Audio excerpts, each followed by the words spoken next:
Pessoal, professora Cícera aqui com vocês. Vamos para mais uma aula de matemática do quarto ano C. Nós estamos na atividade 23.2 do livro EMAI, volume 2, na página 55, tá? Nós vamos estar falando de fração, como na aula passada. Fração é dividir em partes, tá? Então, aqui tem uma situação problema. A professora Mariana propôs aos seus alunos que resolvessem a questão. Ligue cada figura ao número que representa a parte pintada, tá?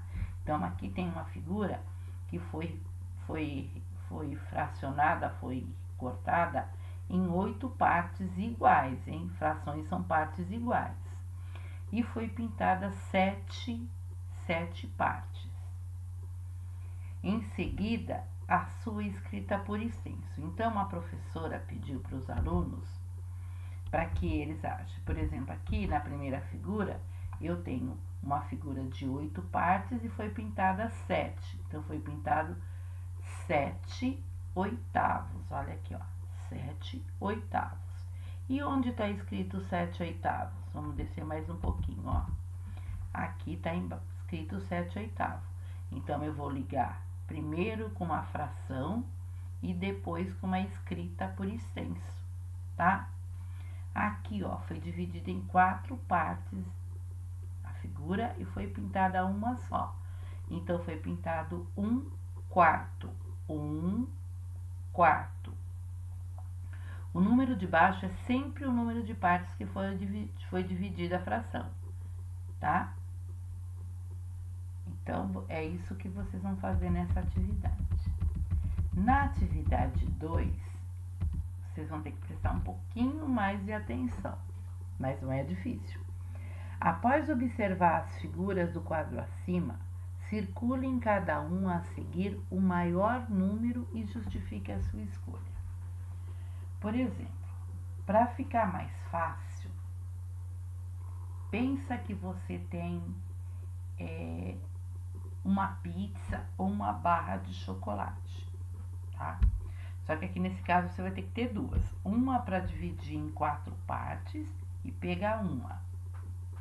E a outra vai dividir em 6 partes e pegar uma. Desenha a figura, tá? Desenha a barrinha do mesmo tamanho. Uma você divide em 4 partes e pega uma. A outra você divide em 6 partes e também pega uma. Veja qual é a parte maior, se é a 1/4 ou se é 1/6. A mesma coisa aqui na letra B, ó. Eu peguei uma figura, dividi em 2 partes e peguei uma parte. Então, a minha barra de chocolate agora foi dividida em 2 partes e eu comi uma parte. Agora, a minha barra de chocolate foi dividida em 3 partes e eu comi 2, tá? Onde eu comi mais? No 1/2 ou no 2/3? É isso que você também vai fazer na letra C. Pegar uma figura, dividir em 3 partes, a figura desenho de uma barrinha, dividir em 3 partes. E depois a outra barrinha do mesmo tamanho vai dividir em outra parte. Uma você vai pegar 2 partes e a outra você vai pegar 7 partes. Faz o desenho que você não erra, tá? Pode usar esses passos aqui do livro para fazer os desenhos. Eu acho até bom, tá? É isso a nossa aula hoje, tá? Manda foto para a prof. Beijo, fiquem com Deus e até a próxima aula. Beijo!